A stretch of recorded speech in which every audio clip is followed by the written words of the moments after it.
স্টুডেন্টের জন্য, শিক্ষার্থীদের জন্য সুখবর। গুড নিউজ, তাদের খুশির দিন চলে আসছে। আর শিক্ষকের জন্য, ওস্তাদের জন্য দুঃসংবাদ। মানে যারা ছাত্রছাত্রী আছে তাদের স্কুলে ক্লাস হচ্ছে মাত্র ৩ দিন।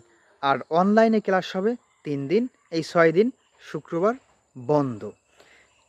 কিন্তু শিক্ষকদের জন্য যেটা দুঃখের বিষয় সেটা হলো শিক্ষকেরা আগে সপ্তাহে ২ দিন বন্ধ পেতেন শুক্রবার, শনিবার। এখন তাদের সেই সুযোগ আর নাই। এখন ৬ দিনই তাদের ক্লাস করতে হবে। আপনার ৩ দিন স্কুলে ক্লাস করবে আর ৩ দিন স্কুলে গিয়ে অনলাইন ক্লাস করবে। এই হলো নতুন সরকারের একটা কারিকুলাম আসতেছে।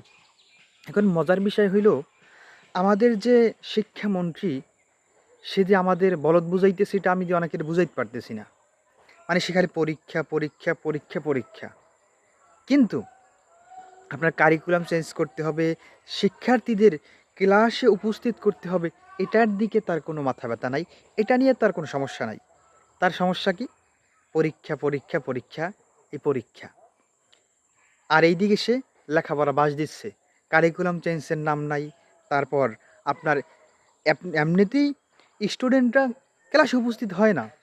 অন্যদিকে সে এই পাইন মেরা দিতেছে সপ্তাহে ৩ দিন অনলাইন ক্লাস। যাই হোক, ঘুরে ফিরে সবই সমান।